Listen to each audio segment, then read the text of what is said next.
was March of 13. I was up in Connecticut for about 2.5 weeks. It was a tough time. My mother passed away. And we're heading back the following day. And we got on the highway, and I got to tell you, I was just in such a bad state that time because I literally walked 10 to 15 feet and I'm out of breath. I said, dude, brother, pull over, because I couldn't breathe. I couldn't catch my breath. And I eventually caught my breath. And my brother looked at me. He said, you're going to the hospital. They said, you're in a bad situation, basically, you know. And this is like the darkest days of my life because I couldn't do what I normally do. You're diagnosed with this thing and they're telling you there's no cure for it, you know. And if you continue to smoke, it's going to get even worse. So the first thing I did, I had to stop smoking. I found out about my valve therapy through my doctor. I was excited, you know, I told my family members, people told me that people had good results in this. And after they tell me all the results they had of this, I said, man, sign me up for this, man. Because I want to be in that line that had results like that, you know. And you see the hope of light that you have this procedure, that you can have something done to improve it. Wow, I was excited for it, you know. I said, hey, sign me up for that, you know. That was one of the best decisions I made in my life since I had COPD. I'm not a doctor, you know, I can tell you, I have 70s in my upper left-hand lobe.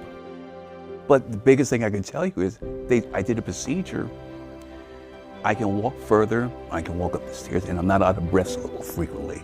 So it had a major improvement on my life, you know, so that's what I do now.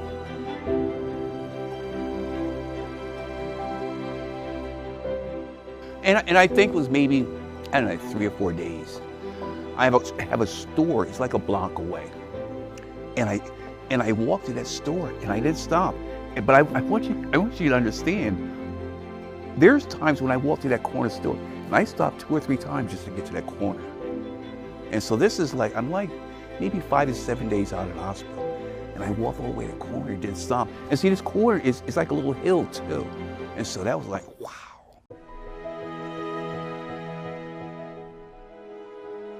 But since this procedure, you know, if I want to do something, I do it, you know. And it's not so much that thought in my mind where, you know, because a lot of times you go out there, you don't want to feel where you're leaning over catching your breath and you having your neighbors and people walking by. And it's a confidence thing too. You know, I go travel, I go to the park and play chess, I go visit my relatives, and it's, even the small things I mentioned now, even when I did them before, it took so much energy out of me, you know, and where I still have more energy now. I'm just so thankful for that. But I got this disease, I'm gonna do the best I can, and I'm just always gonna keep fighting, you know. If there's something else out there, I wanna know about that. I'm gonna keep fighting, and I wanna know what's going on. But right now, I have these valves, and it's a great thing for me, and I'm so thankful for it. Be you again.